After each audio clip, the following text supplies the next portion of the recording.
Check out the top 50 comic books in my collection from 1950 to the present day. Stay tuned.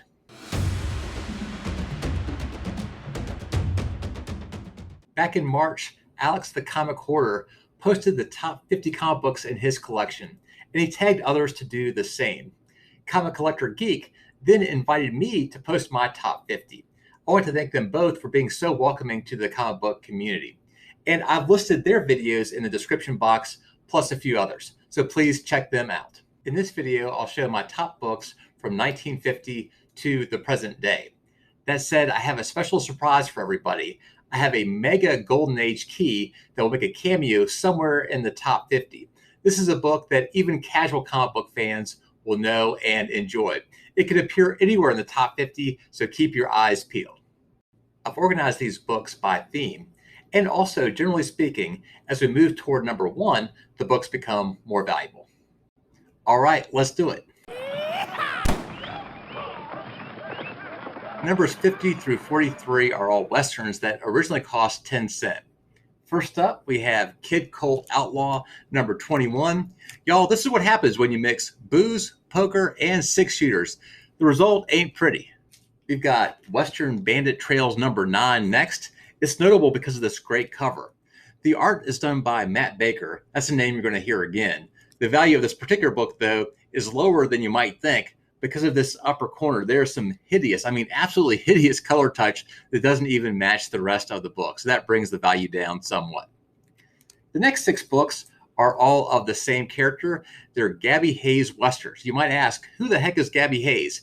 He was an actor in the 30s, 40s, and 50s. He starred in TV shows and some movies as well. He was often the comic sidekick of big-time heroes like Hopalong Cassidy. I want to go pretty rapid fire through these 6 books, but I do want you to see the cover. Here's Gabby Hayes. He's got a 6-shooter in hand, and he's behind some kind of cactus. So that gives you a sense of what he looks like. And if you have seen an old Western, you might recognize that face. Next up, we've got Gabby. He's coming out of a saloon, and he's wagging his finger.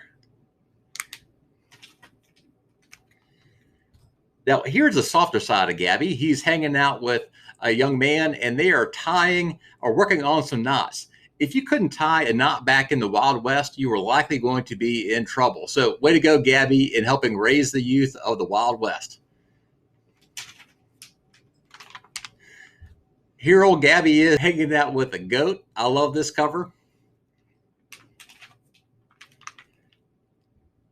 This is another Gabby animal cover. He's hanging out with a horse, and the two of them are eating the same meal. They got some straw or some hay there in their mouths. This is the last and my absolute favorite of the Gabby books. This is Gabby eating some victuals, and the title is Victuals for Villains. This next batch of books, number 42 through 38, is the most random. The thing holding them all together are that they were published in the 1970s. First up is Shogun Warriors, number 1.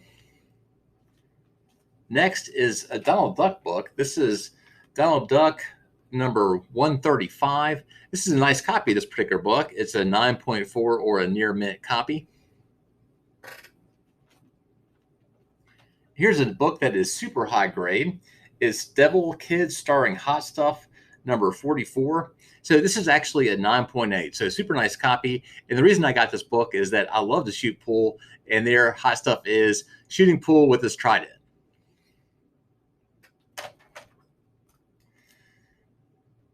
Now we have Spider-Man. Spider-Man is a character who appears most in my top 50. And this is Amazing Spider-Man number 185. And it's got this great graduation theme. I often give this book away to my friends or students who are graduating, albeit the books they receive are often lower grade. And last, this is the closest book to a key. It's Amazing Spider-Man number 134. It's in 9.2 condition, and this is the first appearance of the tarantula.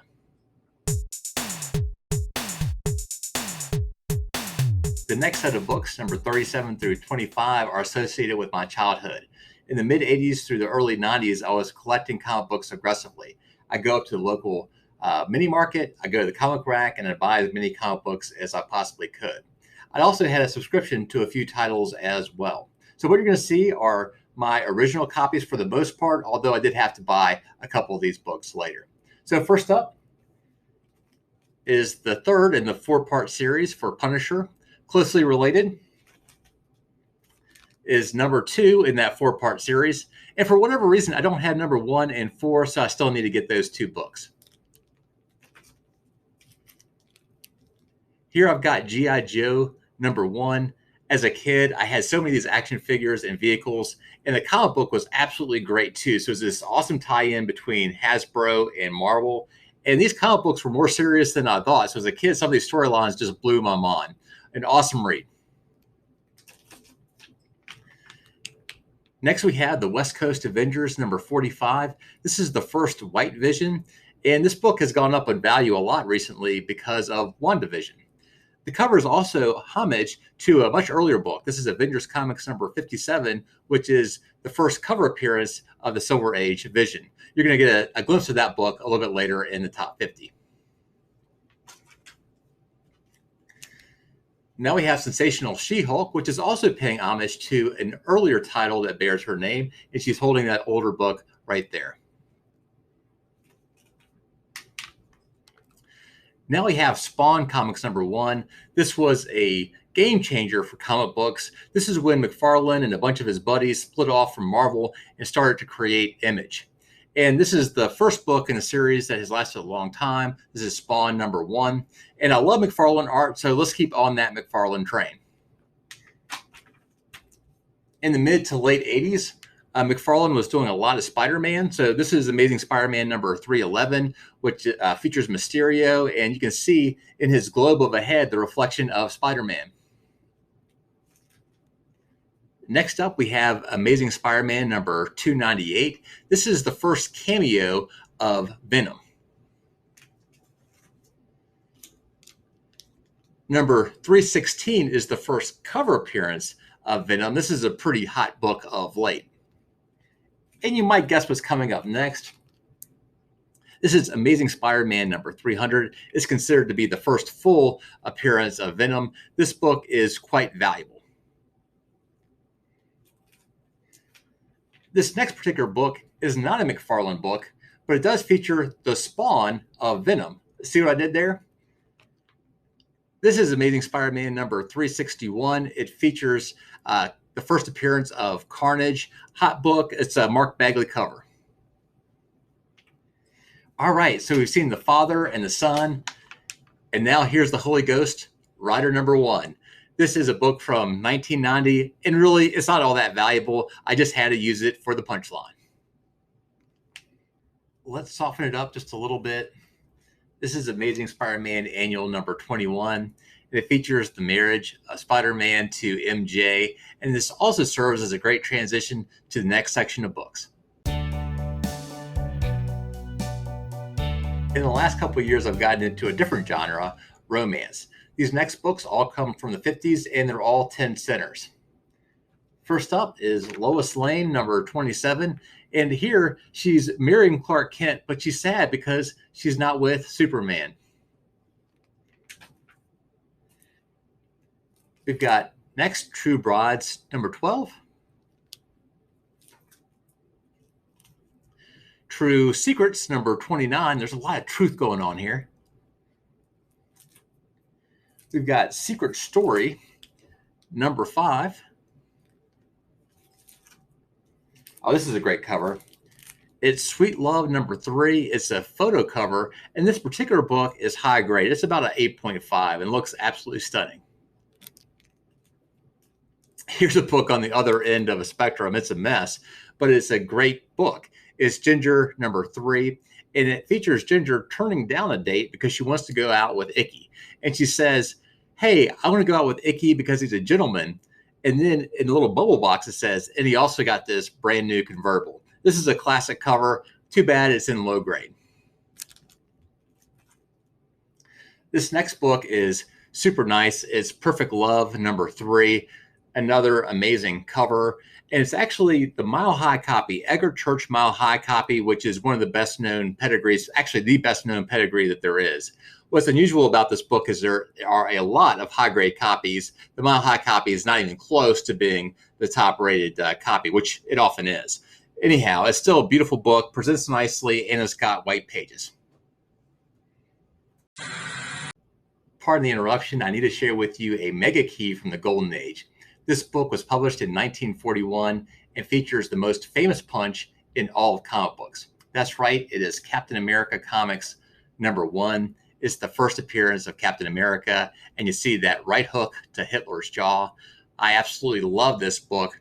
This particular copy is an 8.0. It does have moderate restoration, however. Nevertheless, I feel very fortunate just to own a copy. All right, let's go back into romance in the top 50. The next series of books features my favorite cover artist for romance, and that's Matt Baker. You saw Matt Baker before, really early on in the Western books. Every one of these books is great. This is Diary Secrets #16. This is Going Steady #14.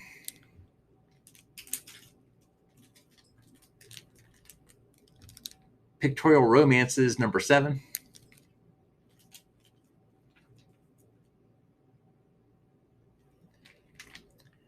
Cinderella Love #27. And most of these Matt Baker books I have are somewhere between the good and the good VG range, so they're not in great shape, but they're still just so amazing. I'm trying to collect as many as I can.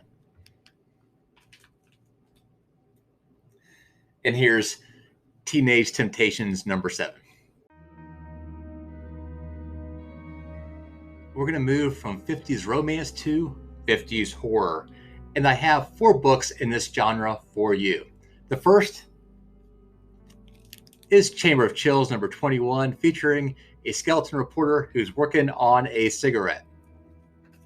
This next book is not the best fit for the category, but deserving of the top 50. And this was the best place to put it because it was published by EC.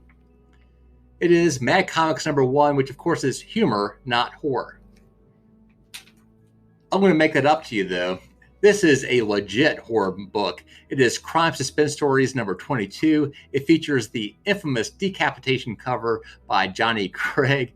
And in fact, this book and others were featured in a congressional investigation looking at the relationship between comic books and juvenile delinquency.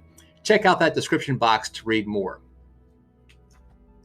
And last, we have Chamber of Chills #19, this wonderful Lee Elias cover. In fact, this cover image was used 30 years later on a single of the Misfits, Die Die Darling.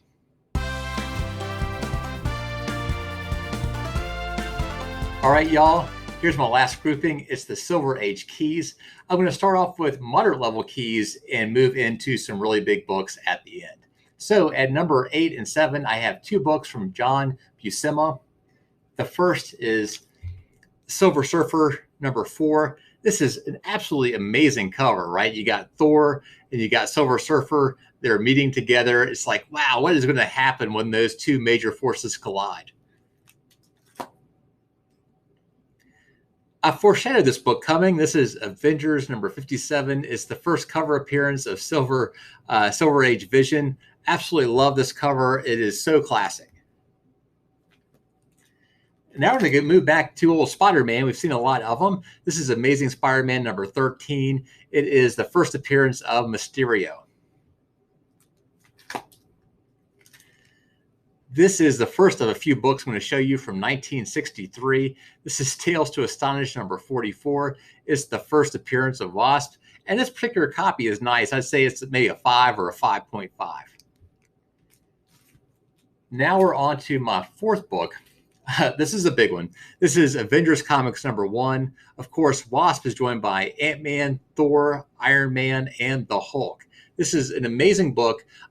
This, however, is the Pence copy, which is valued a little bit less. But for all my friends in the UK, I do love the Pence copy. As you saw on my thumbnail, And I wasn't joking around.